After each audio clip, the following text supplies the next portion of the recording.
glória a Deus, diga glória a Deus. Amém, aleluia. Obrigado, queridos, pode sentar. Obrigado, irmãos.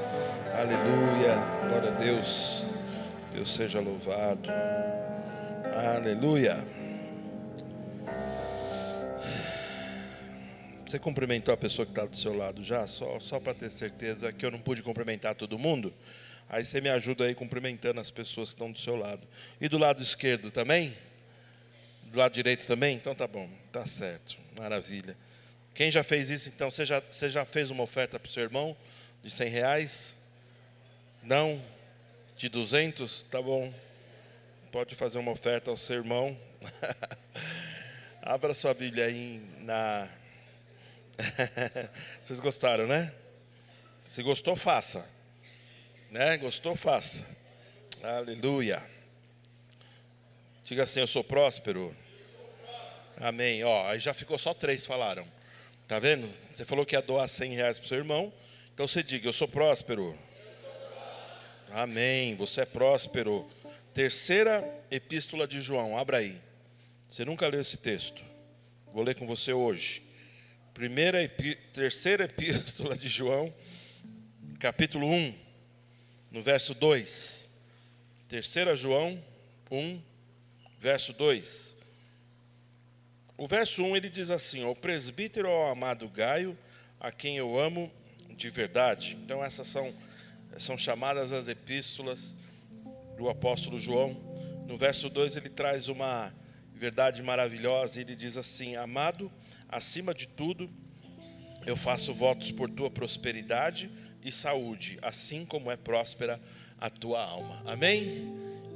É igualzinho a minha versão, a revista atualizada. Eu queria destacar com vocês aí essa palavra prosperidade.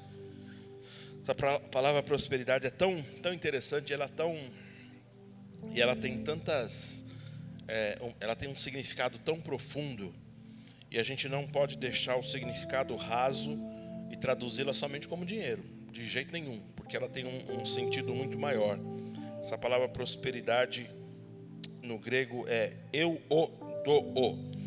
Ela tem um significado de ter uma viagem rápida e bem-sucedida, ser conduzido por um caminho fácil e direto, garantir um bom resultado, fazer prosperar e ser bem-sucedido. Amém? Então ele está falando aqui, não é? João está falando para Gaio, ele escreve para Gaio e ele diz assim: amado, acima de tudo. É interessante que ele fala que acima de todas as outras coisas, né? É como se ele estivesse elencando aqui aquilo que precisa ser colocado como mais importante, como as prioridades. Então ele diz assim: acima de tudo, eu faço votos por tua prosperidade e saúde. Aí ele repete: assim como é próspera a tua alma. Então, existe algo que nós vamos desenvolver aqui. Eu quero que você pegue para a sua vida hoje. A prosperidade, ela vai ser a chave para todas as coisas acontecerem na sua vida. Prosperidade é uma chave para tudo que você precisa. A gente não pode, como eu disse, não podemos ser rasos ao ponto de traduzir somente como questões financeiras, de jeito nenhum. Pelo contrário, a prosperidade, ela vai nos guiar em tudo aquilo que precisamos, seja a questão da sua saúde, seja a questão da sua alegria, seja a questão de você ter a sua alma, o seu jeito tratado, o seu caráter tratado. E é claro, com isso, todas as questões vão sendo tocadas, inclusive as questões financeiras. Prosperidade também alcança as questões financeiras. Nós falamos esta manhã e eu quis trazer para você e mostrar a você que nós temos uma capacidade em Deus de sermos excelentes naquilo que fazemos, em tudo aquilo que fazemos. E a gente pode, se a gente confiar e entender que Deus está nos escolhendo, nos separando e nos capacitando, Ele pode fazer isso e nos colocar em lugares destacados. Há um tempo atrás eu falei que Deus quer levantar, e Deus quer mesmo levantar mantenedores na sua obra, no sentido de que o mantenedor ele tem, ou ele é diferenciado, ele tem um ganho diferenciado, ele tem uma forma diferenciada, ele precisa ter um coração de servir ao Senhor, um coração que deseja servir ao Senhor, ao ponto de Deus poder confiar, tá certo? A Bíblia ela nos chama a um compromisso de crescer na fé, no amor, nos dons, mas também na confiança em relação àquilo que a gente faz para Deus. A Bíblia fala, por exemplo, se você for fiel no pouco, Ele vai te colocar no muito.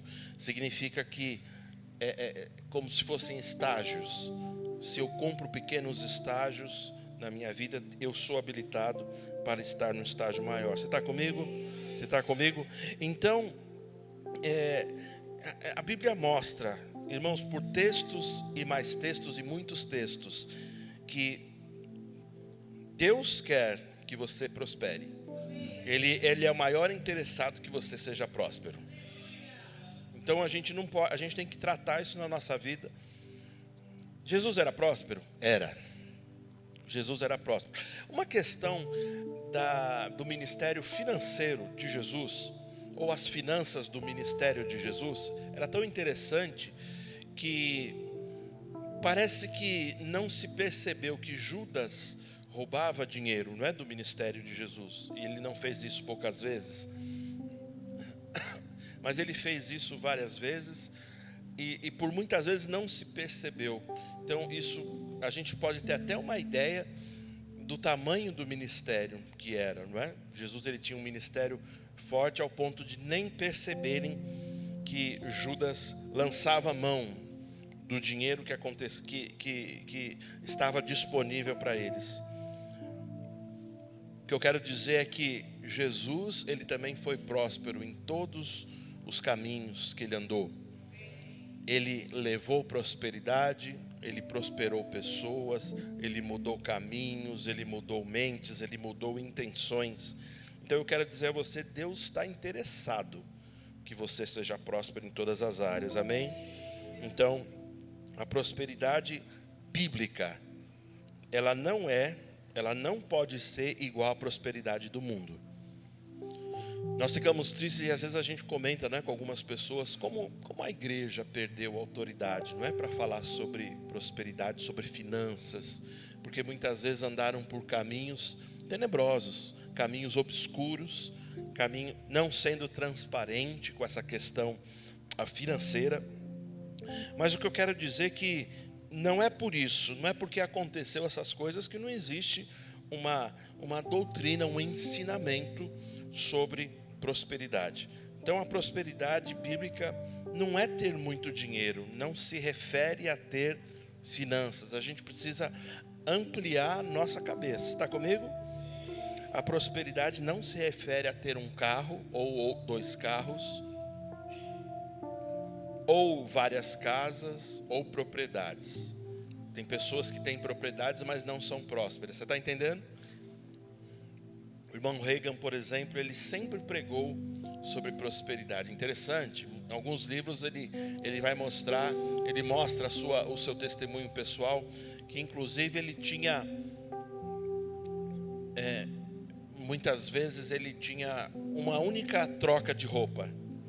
Quando ele ia fazer as suas missões, as suas campanhas evangelísticas, ele tinha apenas uma troca de roupa. Ele nunca teve muito, mas sempre apregoou prosperidade, porque a prosperidade ela precisa haver antes dentro de nós. Voltando àquele texto, João diz assim: eu faço votos que você seja próspero, assim como é próspera a sua alma. Amém?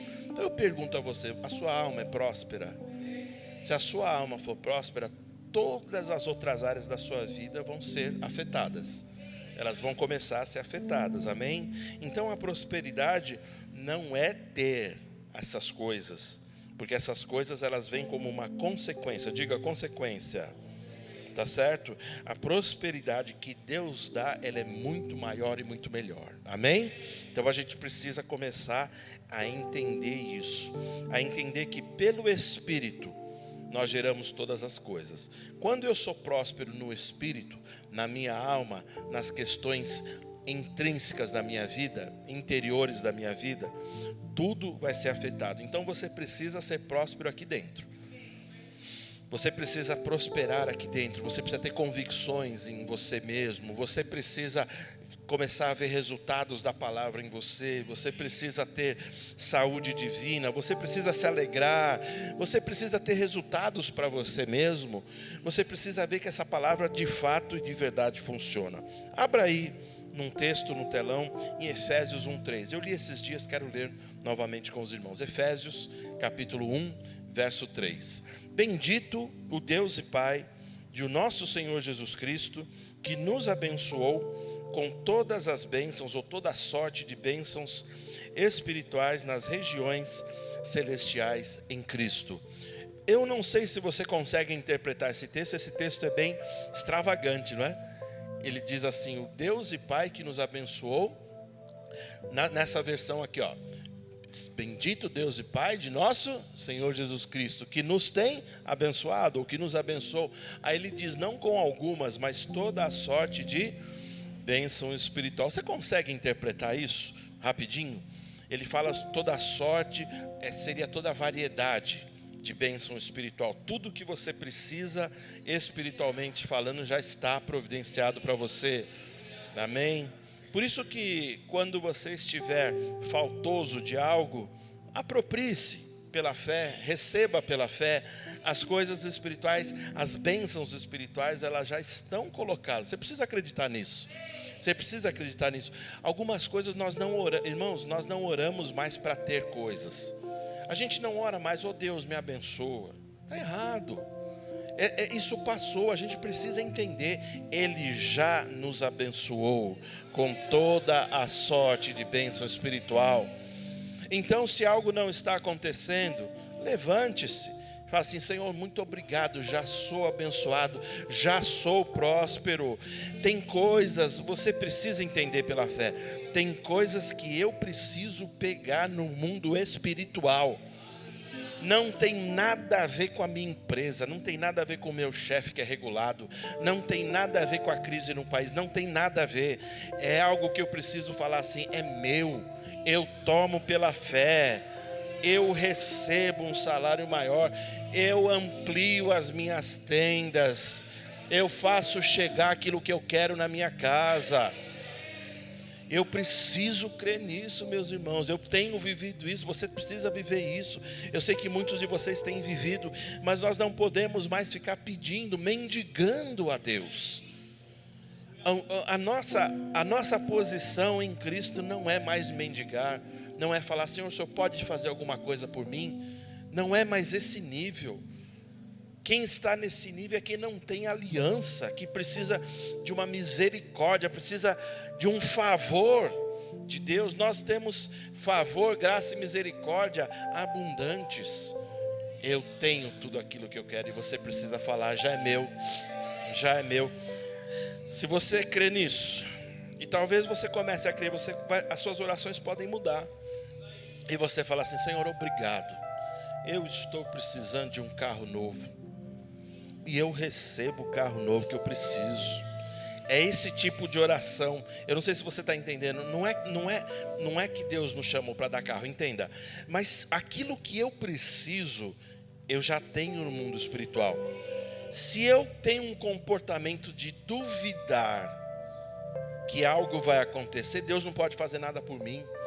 A Bíblia fala, Tiago ele deixa bem claro, a alma ou a pessoa que fica titubeando ou fica variando nos seus sentimentos. Uma hora está crendo, outra hora não está. Outra hora está 70%, depois cai para menos 30%, né, na tabela. Depois volta para zero, iguala. Não existe isso. A Bíblia diz assim, não pense tal pessoa que vai conseguir do Senhor alguma coisa. Porque Deus não se agrada com uma fé flutuante. Eu simplesmente falo, já tenho. E eu não fico ansioso porque eu não vi. Eu já tenho, acabou, eu já tenho. Então a nossa oração é com Deus, falar, Senhor, obrigado, eu já tenho, eu já vejo. Por isso que a fé, ela vai provocar você até algumas ações muito estranhas.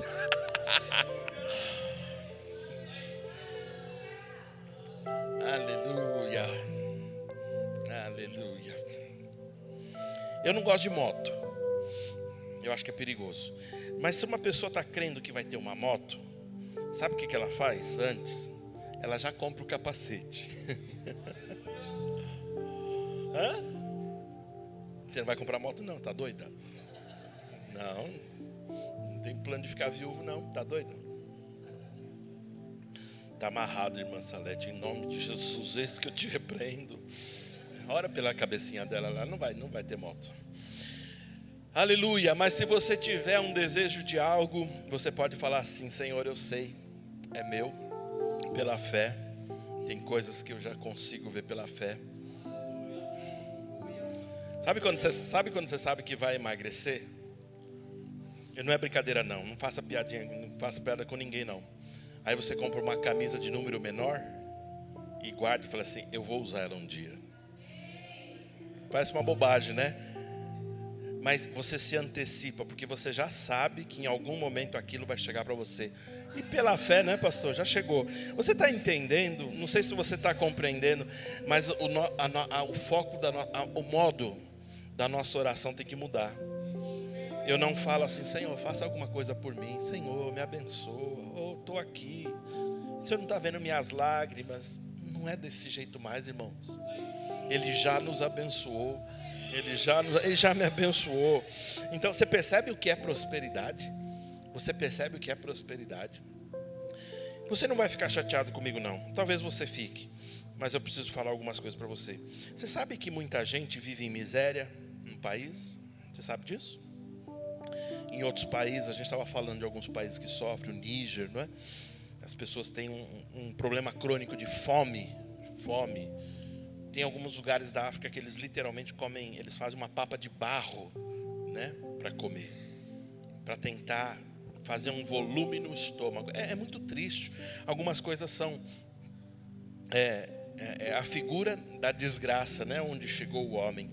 Mas eu quero só dizer a você que essa cultura da miséria foi espalhada pelo diabo e pelo homem que crê nas mentiras do diabo.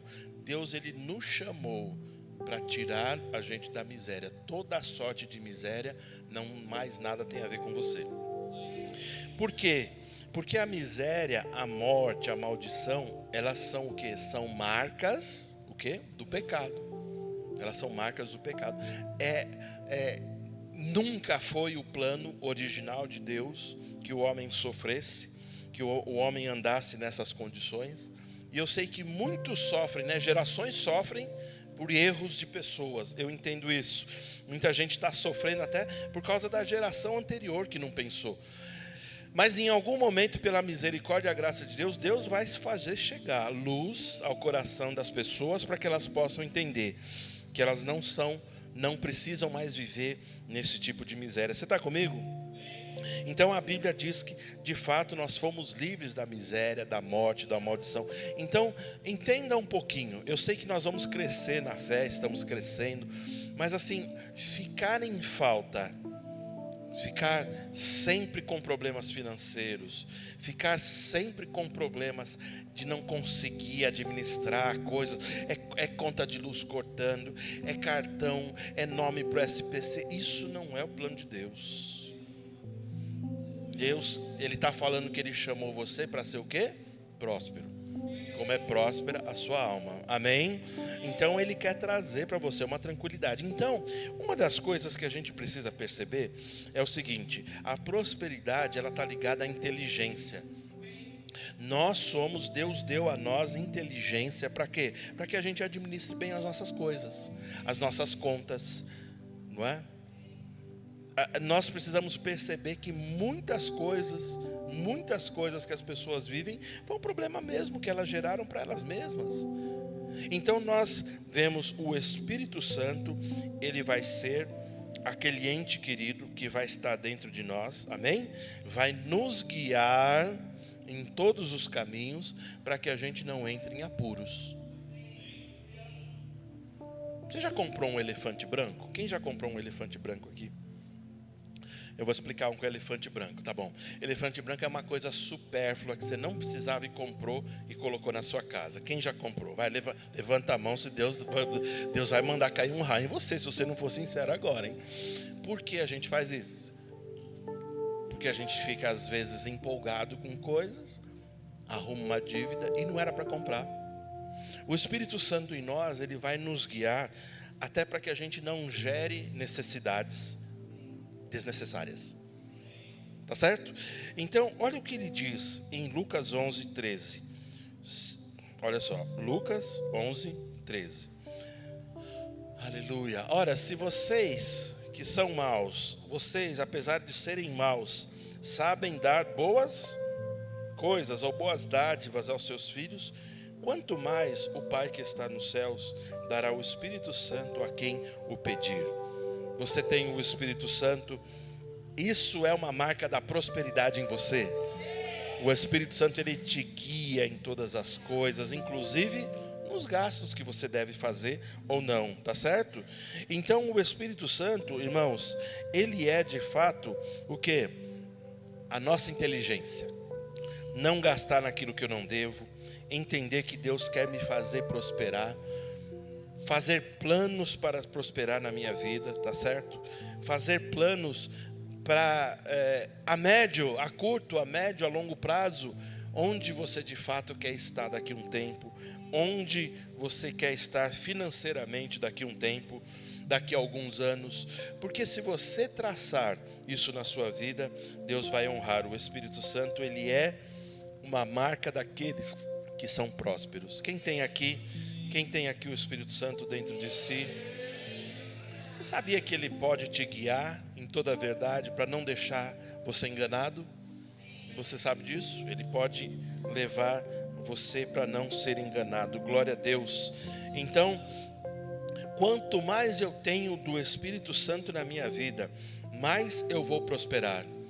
Irmãos, quanto mais você tiver do Espírito Santo na sua vida, mais você vai prosperar. Pastor, é possível aumentar a proporção do Espírito na minha vida? É lógico que é. A Bíblia deixa bem claro para a gente se encher do Espírito. Então é possível ter uma dose muito pequena, ficar rasinho, ou estar cheio do Espírito. A Bíblia fala inclusive sobre entristecer o Espírito. Eu posso entristecer o Espírito. Significa que talvez eu não ouça as direções, talvez eu não perceba a sua voz. Agora imagine, eu digo a você, imagine se nós tivermos uma dose maravilhosa do Espírito na nossa vida. Eu pergunto, tem como não prosperar? Eu pergunto a você, você cheio do Espírito Santo, tem como você errar? Você cheio do Espírito Santo, tem como você entrar num problema que vai ser um apuros para a sua vida? Não tem. Não tem. Você cheio do Espírito Santo, você tem coragem até de perguntar aonde você esqueceu as chaves. Que ele fala, que ele mostra a você. Não é? Espírito Santo, me ajuda, eu não estou achando minha chave. Eu preciso ir embora, me ajuda. O Espírito Santo, ele fala baixinho no seu coração, você deixou lá. Eita, que coisa boa. Aí você fala, pastor, isso é verdade, isso é prosperar, isso é entender que ele pode estar numa dose grande na minha vida e na sua. Você percebe? Não tem nada a ver, a gente não pode deixar as coisas rasas e falar assim, ele me chamou para ter coisas. Não, ele me chamou para ser, e eu tenho ele aqui, eu sou próspero com ele, tantas coisas podem chegar na minha vida. Eu tenho falado aqui aos irmãos, falei aos homens em especial, porque os homens, eles são chave. Tem homem aqui dentro? Deixa eu ver. Eita, misericórdia, pastor. Eu vou falar de novo, eu vou fingir que eu não vi, tá bom? Tem homem aqui dentro? Melhorou. Eu não sei, os homens dessa geração, eles estão meio em dúvida, sabe? Eu não sei. Fica em pé os homens, por favor, fica em pé, glória a Deus, aleluia, amém. Irmãos, nós somos chave no reino de Deus, Deus vai enriquecer colocar a riqueza na sua mão. Você é aquele que causa a diferença, você é aquele que transforma. Não tenha medo, chame isso para a sua vida. Chame isso para a sua vida. Nas suas orações, comece a agradecer. Não peça mais, Senhor, me faz um homem-chave, me faz próximo. Para de orar desse jeito. Agradeça pelas coisas que Deus já fez na sua vida. Começa a dizer assim: eu sou próspero todos os dias. Os meus caminhos são aplainados. Eu aplaino caminhos. Eu resolvo o problema de pessoas. Eu sou um homem-chave no reino de Deus. Eu supro a minha família. Eu supro outras famílias também. Começa a chamar e acreditar nisso. Em nome de Jesus. Para de fazer, homens de Deus, parem de fazer orações tímidas. Não fica titubeando, Deus não se agrada disso. Oh Deus, parece um verme de Jacó. Até o verme de Jacó é mais poderoso que isso. Começa a ser... Meu Deus, calma Paulo. Começa a tirar dentro de você aquela vida, aquela liderança, aquele urro daquele leão que a gente colocou aqui, aquele leão lá no fogo, sabe? E você poder assim falar assim: eu sou chave no reino de Deus. O urro do leão junto com o urro do leão da tribo de Judá, eles me fazem fortes. Eu faço diferença no reino de Deus, na minha vida. Amém, gente? Amém? Pode sentar. Aleluia. Agora olha para mim, os homens e as irmãs também, todo mundo está aqui. Por que se faz importante as coisas que eu falo? Por que as declarações são importantes? Porque isso determina aquilo que vai seguir na minha vida. Geralmente, eu penso na mente e falo na boca. E aquilo que eu falo, geralmente, me dá as direções. Eu acabo crendo naquilo. Jesus! Olá, irmão. Para ficar por dentro de nossas programações, acesse a nossa conta no Instagram, @verbovilaré. Clicando no link que está na biografia, você será redirecionado ao canal da nossa igreja no YouTube. Se inscrevendo lá, você tem acesso às transmissões ao vivo e gravações das pregações anteriores. Você também pode nos encontrar no Facebook procurando por Verbo Vila Ré. Curtindo e seguindo nossa página, você acompanhará cada evento da nossa família Vila Ré. Recomendamos que você interaja com as nossas publicações, promovendo o engajamento das redes sociais a fim de que a palavra chegue a outras pessoas. Obrigada e boa navegação!